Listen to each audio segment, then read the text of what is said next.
Penny ba ko a ono so ye mahibedwani ewo ofori krum asantemantem Dr. Emmanuel Mafo frɛ sɛ yenye nhwehwemu emfa okwan a kane deputy finance minister obi kwa efa kwambone so poison no Penny so frɛ sɛ yenya asenu nhwehwemu yewura ehnukote ayo so central mahibedwani o kyerɛ sɛ kane mahibedwafo a omedi omodwuma wie no dodo na ebre omobre pa fise omunye sika na omodi ato aduro e asa wo mo ho yade kasemu ye de ba ene eye International Women's Day na futuo ni nkyerɛkyerɛ akɔ e de ama emema ne obi ase yembu ma ne nkamfo ma ne mpagya wo mo ne nso o masen efise obu oba wabro enipemu emusem so ye de ba enumei ensem binum ka wenim ho ena me nyansa chia me nshao brodi mbesin kuna na makenka dia ma afenya bre na ensem nchiemu emra wakwen. Don't touch that dial. Lock it in. 93.9. You've never heard radio like this. Awusia say ye ensem asitawdi a enie dia beto dwane se enei masibe de fie chia me right honorable Aban Bagben efre masibe de fo ni nyina se efa na pomuden ho no hwe no bia ntoto na se bia fa na pomuden serious abra no bia na omunko enko cheke wo mapomuden hu sampa we nyina de da yie se de be ya ebeboa ma modwuma na wo ye no etimadi mu pa na pani eche se sisia no adwuma na masibe de fo ye na eden ebi ye stress depression MP ebe ko masibe de fia no pa obefiri okra na eya na dwo wi a afino be ko committee meeting board meeting ahodo chese wonya daji mpo na wotimi anyabre ahome nanso ne sakoba ne sana wo ya badwe se adwuma ne dɔso nti unsu nya bre ahome a anhwe ne ya ebetima kofa how pa ene dabro right honorable Aban Bagben chese se obu akonta kohwa masibe dafo ene ayi kolebu abanya na sabia so munya timi dinkitahudie mu na enei omutimi na bre na obehwe wo mo pani di sami tudwa abra na chese omo ankasa nipa baako edwoso mahibedwani the late Jonkuma wato na awanse do ene awa mahibedwafie ana speaker anyway ejaye help those who help themselves. The issue about the health of members of parliament came out a number of times. In the time I was majority leader, we took a decision that members should undergo thorough medical examination every year. Entered into an agreement with the Kolebu Teaching Hospital, and the first parliament at that time had the opportunity. The reports to Kolebu showed that a number of members said this was an invasion into their privacy, and they were not going to subject themselves to that kind of comprehensive medical examination by the Kolebu. But a number of members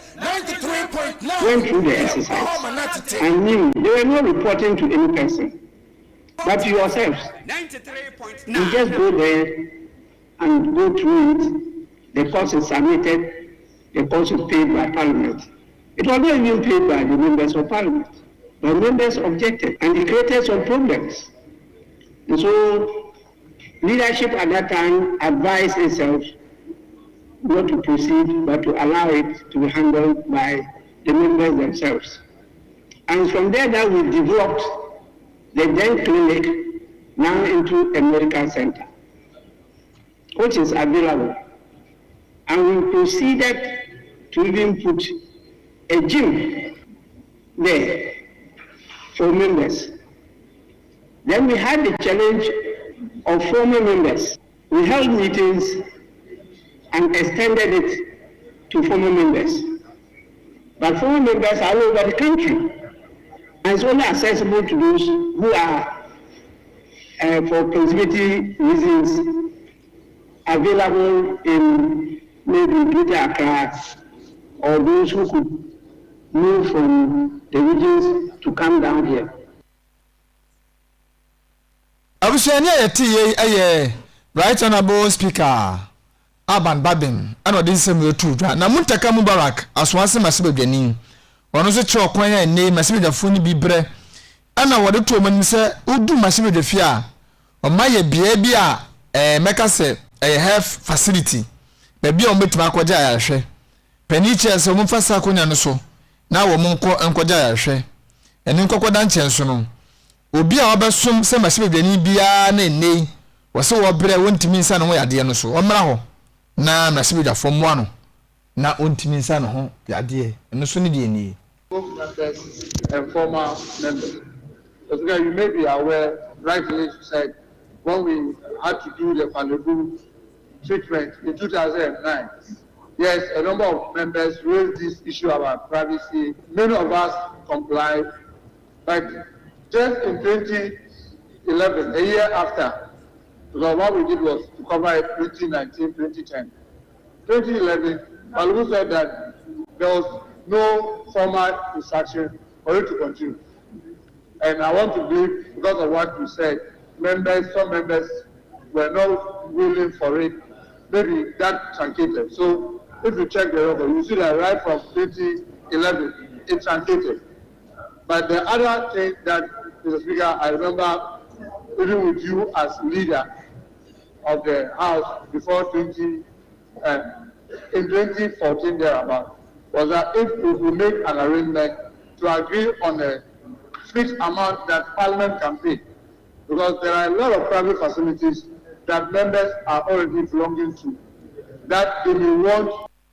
Yewura Muntaka Mubarak aswanse Masibe Beni na ne kwakwa na Hemikote ayawa so Central MP enso che se kane Masibe dafo a mabesumako ebi bre bi ni sika a wo mode to medical bills o mudi tu amoka na akwakoya how pa nti wedie wo sere Masibe dafo se wo mfa kwan bi anenama pemwa mu se de beya sankofo ni nyina no e fa no mapomden de anka Masibe dwa betimi ayama wo mo. Mr. Speaker, I don't want to mention names, but Mr. Speaker, between 2013 to date, I have personally seen and spoken to former members of Parliament who have been down there around the container, waiting for several hours, only to get something small to go to hospital. Mr. Speaker, there was a particular former member of Parliament that I spoke. 1 week later, the person passed on. Mr. Speaker, I raised this matter here last year, and I think it was misconstrued that I wanted special clinic for members of Parliament. That is not the case.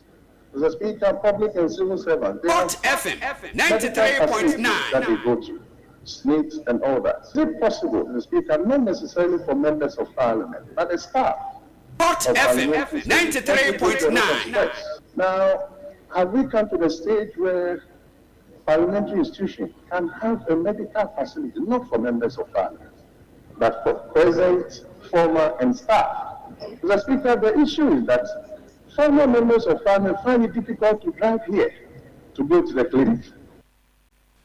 Eni ayati ye yewura Hemikote ayawa so Central Masibe Beni ena wono so ede ensimwe atudwa. Ye to so nku enimu en Dr. Emmanuel Mafo Masibe Beni ewo Oforikrum Asante Mantemu. Pani frɛ sɛ yɛne nhwehwɛmu emfa okwan a pani a abede tia no hwɛ sikasɛm so John Kuma ofa so efirimu enkofo bi keka sɛ food poison ebi nso keka sɛ na ne ho na emfa no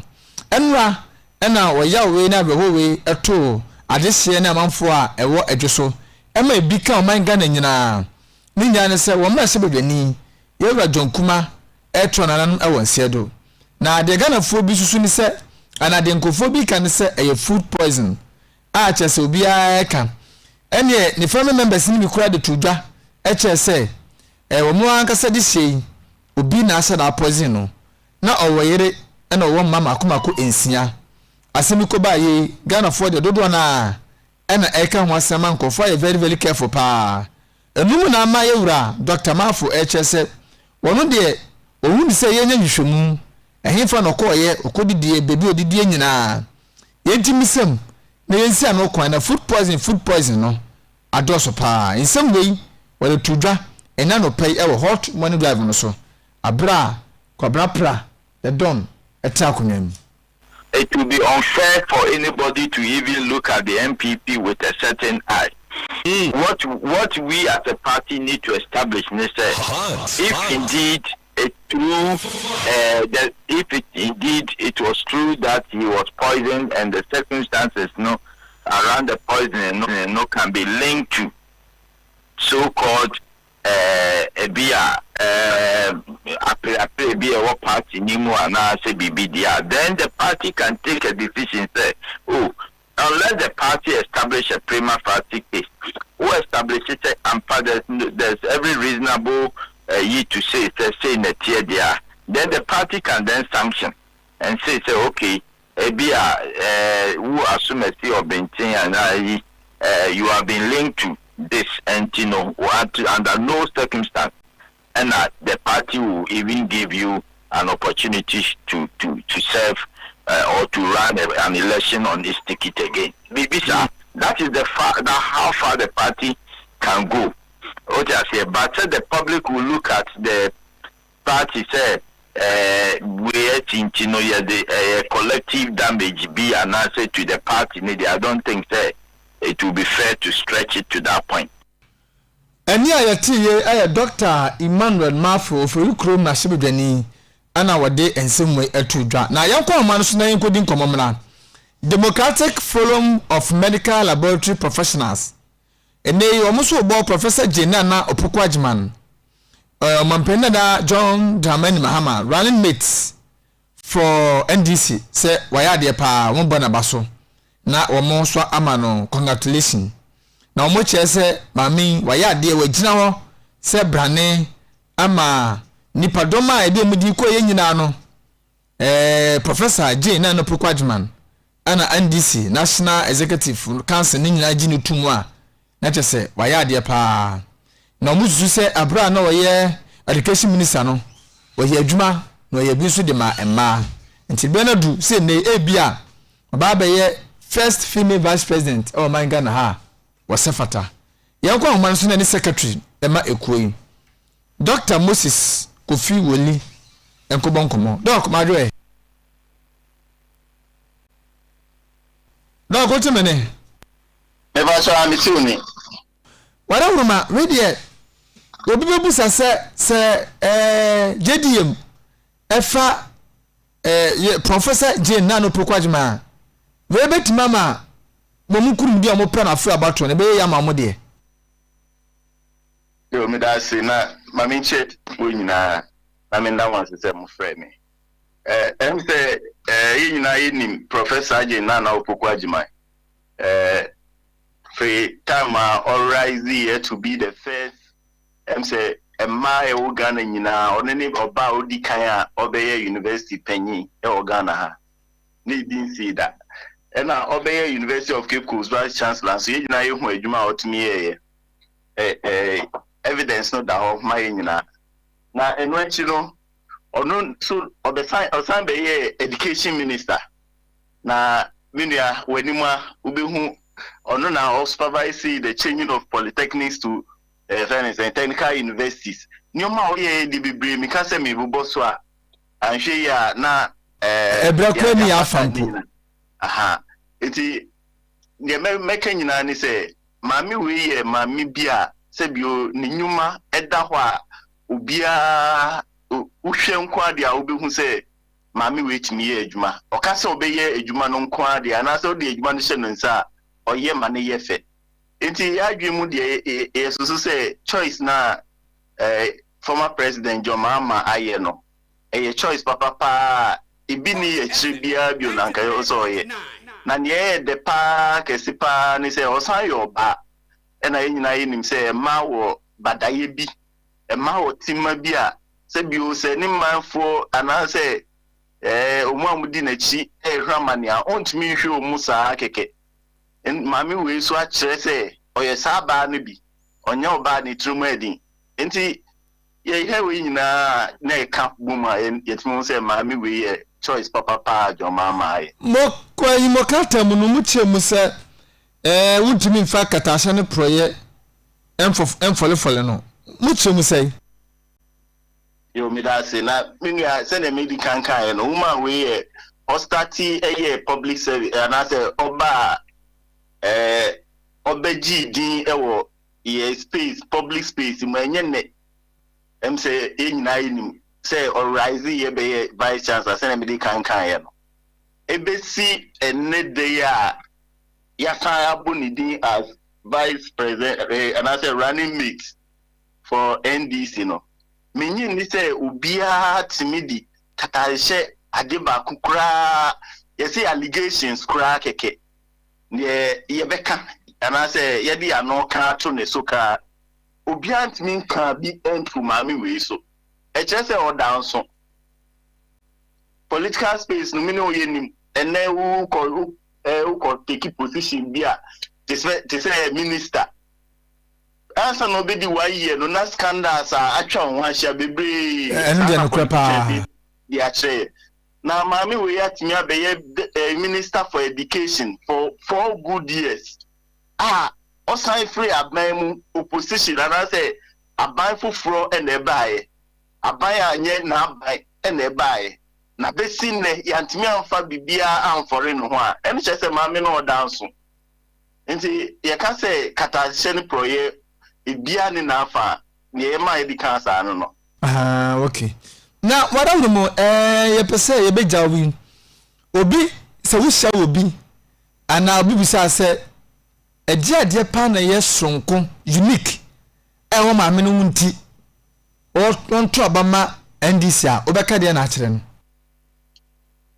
yo me da se mami a oye osi ade yo she oye a deliverer always oye ose adwuma mu se oye a oye ye ni ye e ma ho sunsanso e da hom obi a ho mami we ni mami a first me ye nyina ye nim se ye wie BC ye tire FNS and JSS exams no ye tire ye ebinum obi ye ko tire ni papa wuye wantimi antire eno anu no ni life atosina no ontimi go school bio mami we the private FNS and BC exams by the innovation and I say kwaya ofa so eye ni nyuma e ma sunsun so e da ho no megide say ni nyina kire say mami we ebetimi aye amagana be kra behwe obeso Ministry of Education no no ade ba ko a medical no pa ni say what's your trade your Ghana head bia and I say what's your trade West Africa bia Ghana na di kan the 4 years ni na Ghana every ni the friend say best nation in wasi international say e fa no ngumasuo mu de ma me na ayade pa me pese me kire say oso ade mu say oye eye ni ye pa enti ye the vice president obey vice president of Ghana send you obesi abua John Mahama mu ma ye Ghana magana be kra be hwe no ye nyina ye say ye experience bi and today is the best time I say mama me no kwai no be the vice president for Ghana and it's time for a man so to come to the second position you know him Gwabin can say first year president second year vice president third on the third ya nyo ba wa be speaker of parliament da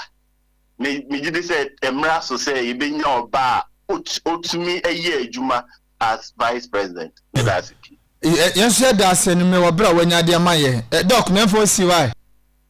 Yo me that's. Yes, so yeah that's. Yabusia ya ne Dr. Moses Kofi Woli, we Democratic Forum of Medical Laboratory Professionals.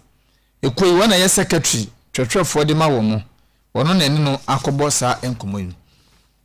Na amalekuo nka ye ni nyina jatum Electoral Commission enyusu guarantee system na tese obi betima ginamu amobi na twene din ewo age ni voter ID card no onyintum in fact MPP ajatum NDC ajatum NDC kura do mokra na de baaye ana MPP so ebeso mu bi APC ajatum CPP ajatum PNC parties nkayeni nyina obia ajatum eno kokoda nchenso no eyisi nso chese indelible ink na atwa ba wi na do nsa atum nso no afuwe wode be yadwuma emedu wode ba bonte kwa chese nka enwu hia na so Ghana for solitaire ne wasako ye U10 se wode be yadwuma nti wotwa ba wi a edi bi beka wonsa se de be ya bi won sampa watwa ba ne bi ana wontu bi na se de sitie no electoral commission so ya chese afuwe nso no police stations bi wo ha obe create foforo ai obe create new police stations eno betima boa ma ba bia nipa ndoso paa no omumu acheche na abato santina ya na taba ho no so no omayi ni nyina edi afiri wo enumu na enei pani kwanchefa wada kai Ghana me check for free and fair elections yewra David Komiado wabo isi fo abaso paa se we de isi omatie Ghana fo enu masem na we de omudi adwuma na ade a isi fo ye no omudi mu ni se Ghana yi nti na omo ye ne santi we de ke Ghana ebo isi abaso sure and not to be sure say yeah strictly protecting one individual, one person, one vote, no, then yes, sure, say you should deliver ink no, because you don't know what's going to happen. You know what I say? And then, Sniga, there's civil arrest. President, I'm sorry, what travel times a week. On the what I say, not more before for some guy. We say, oh, pushy election day, no, or any now the legislation, I call parliament, they be come out to contested you. The people says no. They stood on their grounds. Almost sorry, the demonstrations are, and there is the 24th of this month, March, on the elections. No, and you know, it is very, very important. Say, let us contribute. This is in a I know a lot of people also have contributed for us to get here, and it's a fight well fought. Well fought idea we do her. Into the electoral commission I say, and then we take Ghana for asopim. Say the bear ye my elections no enconcofa or how be any oyemi emba or embra or minor. And yeah, David Kumi Abdo, one year executive director, Emma Care for Free and Fair Elections, Care Ghana, and a day a flow more day in some way at 2 Idra.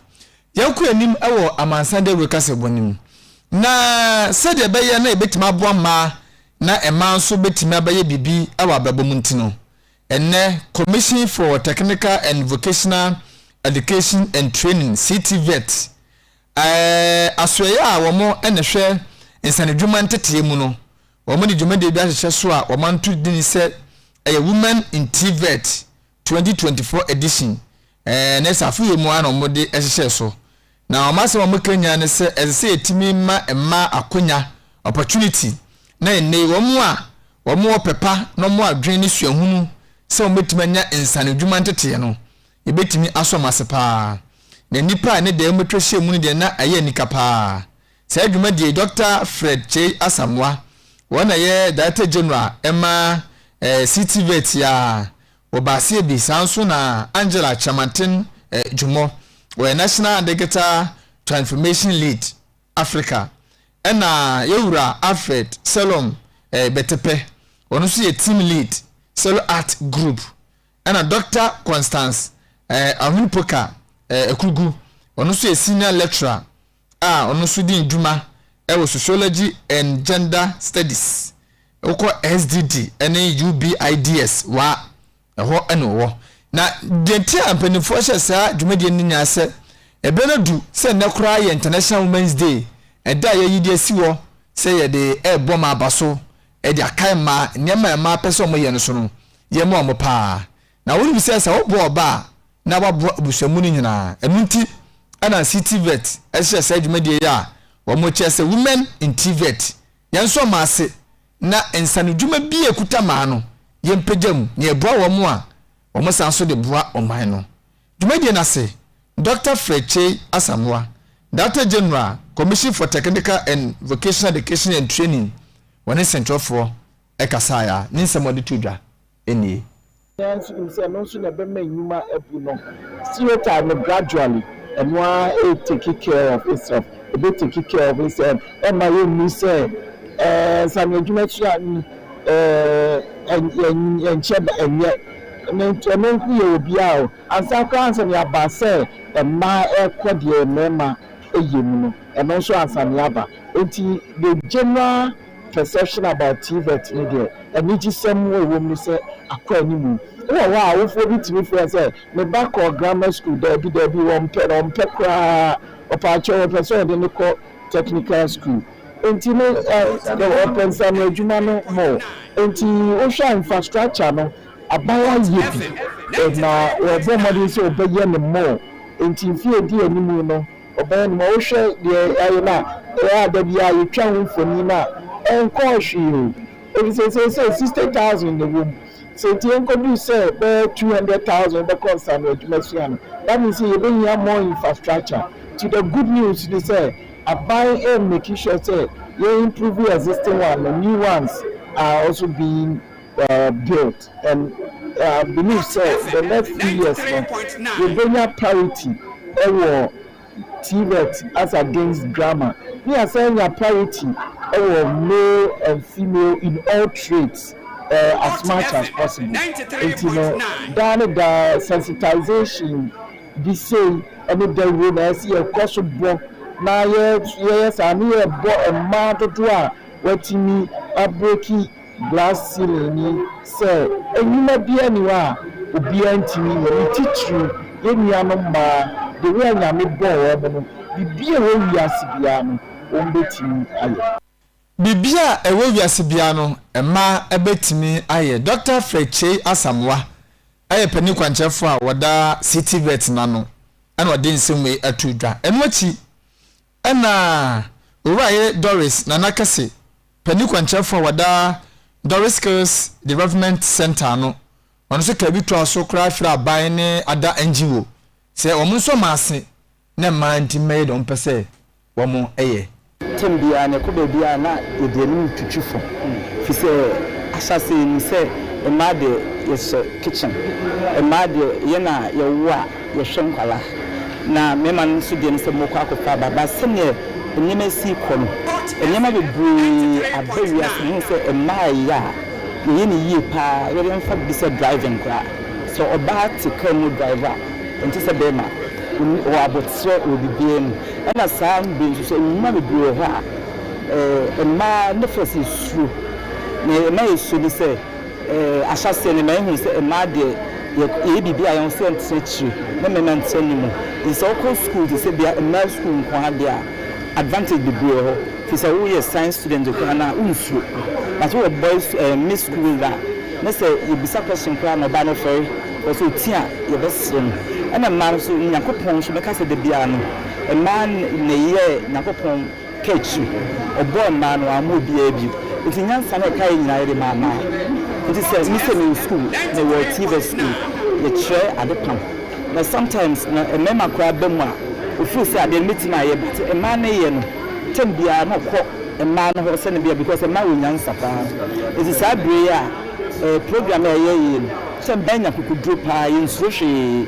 ati bema ni wuwa no ba nso di achi bema ni wuwa no ba nso di achi nti ehia konya ehia push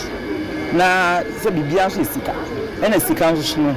se kwanche adf edi sika na ye nso ba engineer na se okọ school na se ya man tools be ya nti nfa nko ye bibia nti yesa ban eni sa NGOs eni government organizations obi na mwama na se be hwe se Ghana the next 5 to 10 years so yes Krishna Ghana will be a different place. Abusia eni ayati ye eye owura Doris na nakase pani kwanchafo wada Doris Skills Development Center eno no so ede ensemwe eto edwa Hot FM 93.9 ye bejira eni so na ye de Amansan Dawuro kasebo ni nyina asi ewo ha edwako bia da wuruma enanimle yi ombo machidomo a mede besom Corporate Intelligence Bureau eye adwumaku a efa no Bambo security de womo ya de pa womo chese enen wo japade bi a opese ebo ho ban ma se ye efie se ye office se ye hin wombe bo ho ban kama pa an wankasa nipa no mpo na wo pro bi as bodyguard obabo ho ban so a omo training krofo a omo ye se adwuma no pa omo head office ne de ewon kamantam se achimata ma 10 meters away from Astrotef na so opposite Virgin City Pub ana omo wo okwa sentimentam omo wo ho finfi mantam atoye mantam opue mantam upper east mantam bunu ene bron regions ni nya no omo wo ho ana upper west nso omo wo ho na wo mo chese wo ka na open tracking system and asset tracking devices wo mo be shakanum the amount CCTV cameras so wo be install the amount access control and time management so wo be the amount panic and home security so wo fie wo be ho ban the amount so wo be the amount ana wasi efie wie wato wo na mo electric fencing wo person the wires egusun so a wo mo be the amount ana wo pe kraman se obetini kama na ode kama be ofi ona kama no so abo ho ban so a omo enkama ya wo mo atini wo mo pa san kama we omo nye bribe na makoyi wa ma no kama de otini na bibie no nipa be ka che na ebetima converse ni da sanso na rapid response security consultation and escort services wo ko ba bi na person obedi anim de wo konso a eno so obeya ma na tie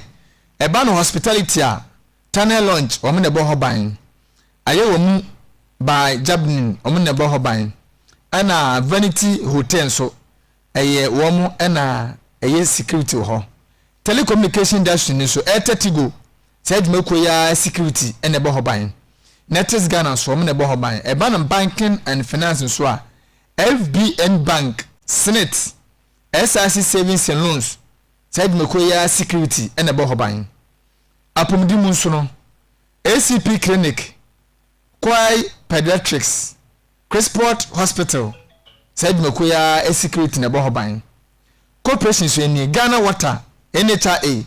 and law consortium so omo na bohoban Evpano de ubonso a Evo Studios and a hotel from Hanso omo na bohoban manufacturing and agriculture so Bango Lodes Motivate ana Mitman battery so omene bo hoban and do hwe nmaku akese ma bo munye di ama wa say adwumaku we aye corporate intelligence bureau yi wo mo ne bo hoban enti edie bi na wosuro die bi mpa na wosuro frɛ wo mo 0207 185 277 ana 0504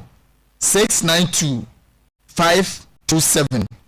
email ni ya info@corporatebureau.com info@corporatebureau.com umeli wo ma obenya wo mu edmako bi so se wo pen kofo no ma ya adwuma